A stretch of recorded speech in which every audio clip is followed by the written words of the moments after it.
Hello everyone, welcome back to my channel. For those of you who don't know me, my name is Lena. I make college and book related content here on YouTube. This week we have a book related video. I typically make book videos at once a month, but I would love to make them more. So just let me know if you'd like to see more book videos. This month I did not get to read as many books as I could have hoped for, but I'm hoping to start the month of October on a good note, and I have some exciting books that I want to read in October, so I will be sharing with you all the books I read in the month of September, as well as some books I hope to read in the month of October. First book I read in the month of September was for school, and I read The Book of Delights by Ross Gay. It is a collection of short essays. I'm in a creative nonfiction writing class for this, and this is the first book we read for that class. I hate to say this, but I'm going to give this book 2 out of 5 stars. I know many people in my class enjoyed this book, so don't take my rating as the final rating. But basically, the author of this book came up with the idea of finding a delight every day to write about, and this is an amazing concept. I love this concept. However, I really struggled to read this book. After reading Thick by Tressie McMillan Cottom, I thought that I could be an essay person, and after reading this book, I'm not quite so sure. I think it definitely depends on the content and the voice of the author.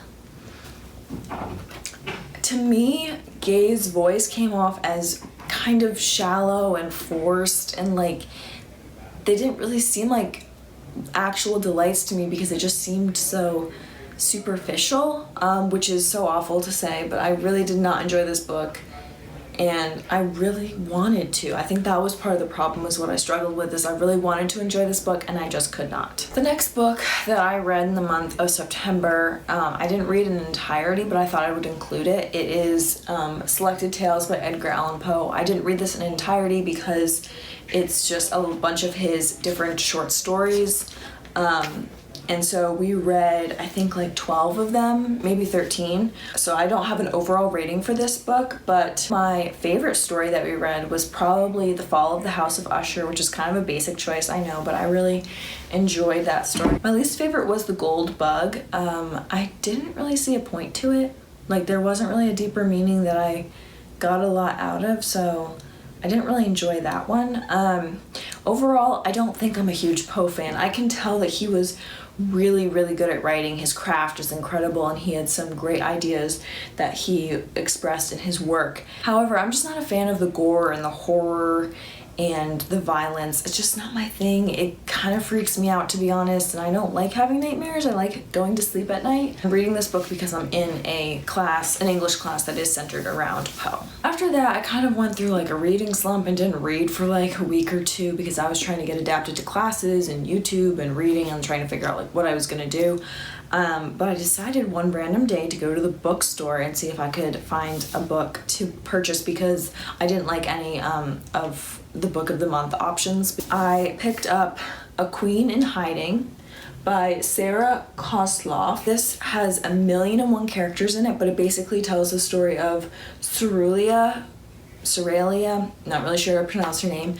She is orphaned as a young girl, and she is the princella to this kingdom. She is hidden away, and there is so much going on with her mother, who is the queen, and some regents, and there's lots of court politics, all these different realms within the kingdom. I would say the back of this book does not really like have to do with the actual book itself, but what's interesting about this is that it is part of a 4-book series, and they were all published within 4 months of each other. I would give this book 3.5 out of 5 stars. I really liked the characters in this book. They were complex. There were so many of them. The world was immense in this book. There was a lot to explore and think about, and as I mentioned before, the court politics were definitely the highlight of this book. There was so much going on, and plot twists, and allegiances, and disloyalty, and just treason, and all of that typical court politics stuff, and I really liked that. I haven't read a book with that kind of aspect in a while. That being said, something about the writing style seemed a little off to me, and like prevented me from fully connecting with the characters in the book. Like, I definitely cared about them, because at times I was horrified and upset with what was happening, or happy, but I just felt like I was always like at a distance. It was almost like watching a TV show or something like that. I wasn't like right there with them. So I kind of missed that aspect of the book, but I did enjoy the characters and the court politics. And the last book I read in the month of September was Anna Karenina by Leo Tolstoy. This was an adventure. I'm giving this book 5 out of 5 stars. For those of you who don't know, Anna Karenina is married to a high-ranking official in the Russian government, and she is very unhappy in her marriage. She has an affair. This goes against everything that her society stands for, and this book follows everything that happens as a result of that affair, as well as other characters in true Tolstoy fashion. There are so many sub-stories going on, and they're not even really sub-stories because they seem just as important as Anna's story. I love the characters. I went into this book thinking that there was no way I could enjoy it as much as War and Peace.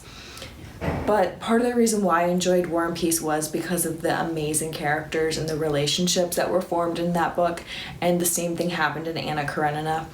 I'm not the biggest fan of Anna herself. I struggled with her storyline and herself as a character a lot. But I absolutely loved Kitty and Levin. They just warmed my heart so much. Their story was to die for. That's what this pink tab is their proposal.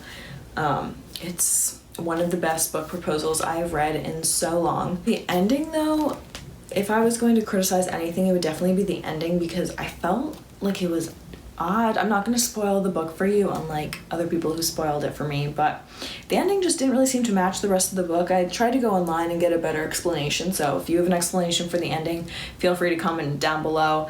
But I'm a little confused about the significance of the ending, but I am so glad I read this. Another piece of Russian literature I can add to my stack, and I hope to be reading more Russian literature in October. Now we're going to get into the books I'm going to read in the month of October. So I have 3 books I'm going to be reading for my classes. I'm just going to share them with you because some of you might be interested in what I'm reading for my classes. For those of you who don't know, I'm hoping to be an English and French double major. The first book is another book of essays. Maybe I'll like this one better. It's called Waveform, 21st Century Essays by Women. I'm reading this for my creative nonfiction writing class. It really just explores the role that women play in literature, especially contemporary literature. So I'm at least excited to see what this book has to say about that, but I'm trying to keep my expectations low so I'm not disappointed like I was with the Book of Delights. For my Poe English class, I am reading the narrative of Arthur Gordon Pym and Related Tales by Edgar Allan Poe. This is Poe's only novel, so we'll be reading this in class, and I think this is what our final project is going to be based off of. So I'm excited to read this. I know absolutely nothing about it. I've actually never heard of it in my life. It follows the story of this young man, who I'm assuming is Arthur Gordon Pym, his voyage across the sea. I will let you know what I think of it at the end of this month. The last book I'm reading for my classes is a book in my French class. It's like barely a book, I don't know if it counts, but it's L'homme qui plante des arbres, and it is by Jean Giono. I don't know that you can count this a book because the text is huge, but this is definitely a classic piece of French literature because we've read this in my high school class, I believe, and I am excited to read it again for this class and see what discussions we have in my French class. I definitely want to read more in the month of October, so I tried to compile a pretty decent pile of books that I plan to be reading. The first is The New Jim Crow by Michelle Alexander, Mass Incarceration in the Age of Colorblindness. This book has been on my TBR for a long time, and I was reminded of it when I watched 13th in the spring, which if you haven't watched it, you should definitely see that. And I think that I realized in the month of September I didn't do a great job continuing to expand the kinds of books I'm reading, and I need to get back on that track. I know this book will teach me a lot about the enormous issue of mass incarceration in this country. I decided to go to my university's library because, well, they don't have like the latest YA fantasy novels available. They do have a lot of classics and great pieces of literature. So I am also hoping to read The Fire Next Time by James Baldwin. I was debating back and forth on to read The Fire Next Time versus Go Tell on the Mountain, but I've decided on The Fire Next Time. I went to the library today to check some other books out, and I didn't realize they had The Fire Next Time available. So the next time I go to the library, I'm definitely going to check that out. Everything I've read, like, James Baldwin is quoted all the time. His ideas about race in America are still so relevant today, and I really want to become well-read and better educated, and The Fire Next Time is an American classic, and also I am really interested to read something by Baldwin because he is an iconic American author, and he has so much to say about race in America. None of the officers in Breonna Taylor's case were directly indicted for her murder. One of the officers was charged with stray bullets entering another apartment, but the fact that that wall and the other apartment were valued over the life of Breonna Taylor is honestly disgusting. And it also speaks to the racism that runs rampant in this country and in the police system. This is not a time to back down, and I really need to keep educating myself as I read, but also continue to be active. I'm going to have links below in the description like I always do, but I will link the Louisville Bail Fund as well as some other Kentucky-specific funds. Please, if you can, donate. And if you can't, just work to educate yourself. Listen, that's an important thing. And be active in your community and beyond.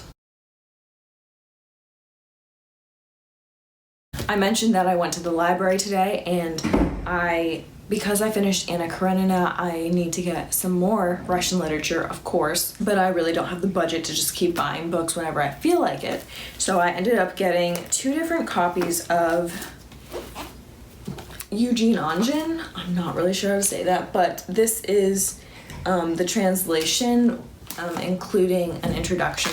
It's translated by Vladimir Nabokov, who is really well known for his translation of this novel, and I'm really excited to read Pushkin. I've wanted to read Pushkin for a long time, and at the same time I got Tchaikovsky's version of this, which is an opera, which this book has a bunch of different pictures, and it's the same storyline but in the form of an opera. So I just thought this would be interesting to look at and to compare and read these both at the same time. So I'm really excited to get to these. And then the last book I got from the library is called Zulika by Güzel Yakina. I know I just mispronounced all of that. But this is a contemporary piece of Russian literature. This book won a bunch of awards and was nominated for many more awards when it came out, and it is about Zulika. Her husband is executed when the communists find that he is storing grain. I believe this takes place in the 1930s. So he is executed and she is sent to a Siberian work camp, and it details her account of this. This is a time period in Russia that I really want to learn more about. I read The One Day in the Life of Ivan Denisovich, and I think that took place in the 40s, but I definitely want a greater understanding of what was going on during this time in Russia. This book is kind of a big one, but the prose is supposed to be phenomenal. I also think it's interesting to read contemporary Russian literature because obviously it's easy to get focused on the classics. The last book I want to read in the month of October is The Wise Man's Fear by Patrick Rothfuss. I know I said in another video that I wasn't gonna buy this book because I hate reading these small, compact books, but I read The Name of the Wind earlier this summer. I really enjoyed the first book. I also believe the third book either came out recently or is going to come out. This picks up right where the first book left off with Quoth. I don't want to really say anything so I don't spoil it. Honestly, I know I have quite a few books that I put down on my list to read this month, so I'm not sure if I can get to all of them, but I really hope I can get to this one. Those are all the books I read in the month of September, as well as the books I hope to read in October. If you enjoyed this video, please give it a like and subscribe. I'm planning on making a college-related video next week, but we'll see. Thank you so much for watching. If you have any book recommendations, please leave them down in the comments below, and I will see you all next week.